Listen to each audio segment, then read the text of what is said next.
साहब, जिस तरह से मरियम साहिबा हमेशा 2017 की हुकूमत का हवाला देती हैं, जबकि 2018 में भी उनकी हुकूमत रही और पिछले 16 माह भी मुस्लिम लीग नून की हुकूमत रही, क्या वजह है? क्या उसकी जिम्मेदारी क्यों नहीं लेती हैं वो? नहीं, देखिए, ऐसे ज़्यादती ना करें। ये ज़्यादती ना करें कि मरियम नवाज़ साहिबा कोई काम गलत करती हैं। ऐसी बात तो बिल्कुल मेरा ख़्याल है कि पाकिस्तान में आपको कोई शख्स ऐसा नहीं मिलेगा जो इस बात को कबूल करे।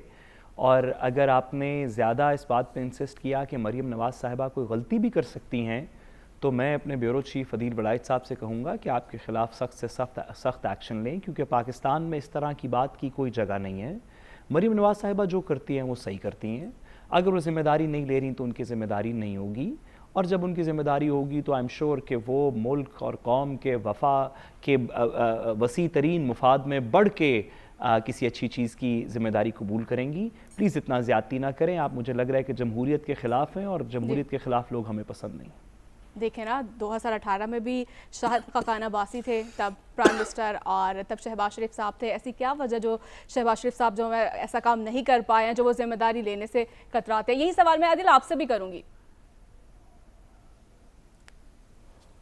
देखें, इनको तो जब मालूम था, जब ये इस मैदान में कूद गए, इन्हें समझ आ गई कि अब इनके बस की बात नहीं है, तो इन्होंने 2002 के शुरू में ही ये हिकमत अमली बना ली थी कि अब हम आ तो गए हैं। एक दफ़ा इन्होंने जान भी छुड़ाने की कोशिश की थी वैसे हुकूमत से, उसमें फिर एक और सियासी जमात और उनके कायद के एक बड़े सियासी ब्लंडर की वजह से उस वक्त इंतखाबात नहीं हो सके थे।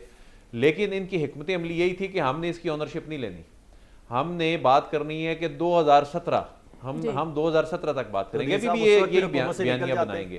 वो कितना कामयाब होता है उस वक्त, वो कितना नहीं, ये फैसला हो चुका था। और ये 25 मई को अगर उस वक्त साबिक प्राइम मिनिस्टर सड़कों पे ना निकलते तो ये हुकूमत से निकलने के लिए तैयार थे, लेकिन उनकी जिद थी कि सड़कों पे आना है। सारे कसूर, तो फिर उसके बाद इन जमातों के पास ज़ाहिर ऑप्शन नहीं था कि वो कंटिन्यू करते।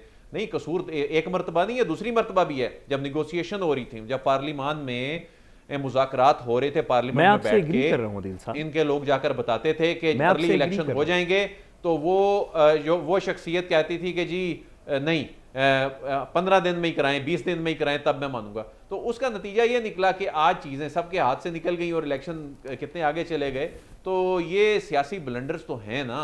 अब ये चीज़ें तो बड़ी वाज़ेह हो चुकी हैं कि उस वक़्त अगर अना और ज़िद इस पे ना ये लोग गए होते, इन्होंने अपनी सियासत के सिर्फ अपनी सियासत बचाने के पीछे ना गए होते, आज मुल्क में 5 साला मुंतखब हुकूमत होती, चाहे वो किसी भी जमात की होती, लेकिन इनकी अनाएं ले बैठी। नहीं अदील साहब, अगर वो उनकी जिद किसकी होती ये भी बता दें। अगर जिद और अना अगर उनकी 5 साल तो ये 16 साल में भी जिद और अना बता दें, बाकी चीजें तो बता दी कि वो किसकी होती।